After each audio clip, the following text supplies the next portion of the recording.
বাংলাদেশ জিন্দাবাদ, বাংলাদেশ স্বেচ্ছাসেবক পাহারা দিয়েছে। আমরা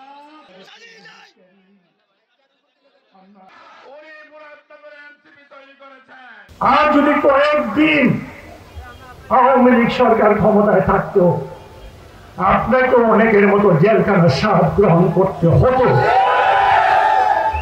আল্লাহ আপনাকে সে অবস্থা থেকে পরিত্রাণ দিয়েছে। আপনি আল্লাহর শুকরিয়া আদায় করুন এবং জনগণের আশাকে পুরা করার জন্য চেষ্টা করুন। জনগণের আশা কি?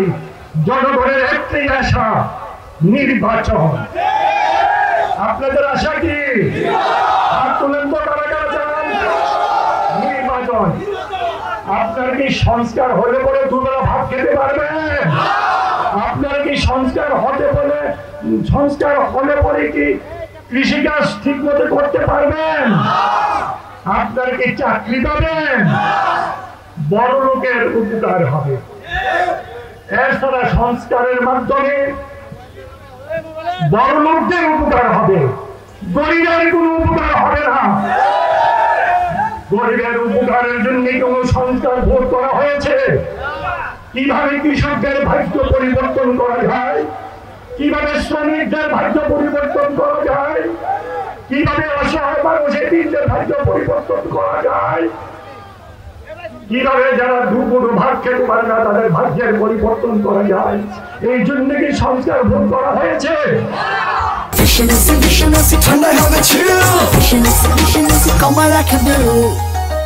করা হয় না। আপনাদের সংস্কারের প্রয়োজন নাই। সংস্কার ছেড়ে দিন তাদের উপরে, যারা জনপ্রতিনিধি হবে তাদের কাছে ছেড়ে দিন, পরামর্শ দিয়ে তাদের কাছে পরামর্শ রেখে যান। আপনাদের পরামর্শকে সামনে নিয়ে গণতান্ত্রিক সরকার এগুলি পালন করার চেষ্টা করবে। ভাইয়ের আমার, চোর চুরি করে, চোরের কাজ চুরি করা, আর গৃহস্থের কাজকে পাহারা দেওয়া।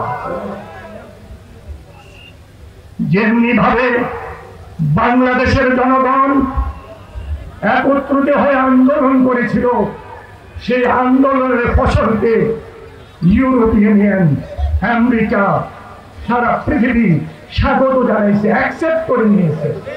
তাই না ভাইরা আমার? কোন ব্যক্তি, কোন জ্ঞানী মানুষের কথাকে কিন্তু ইউরোপিয়ান ইউনিয়ন অ্যাকসেপ্ট করে নাই। অনেকে অনেক কথা বলেছে এতদিন, অনেকে অনেক ভাষায় কথা বলেছে, কারুর ভাষা শুনে নাই।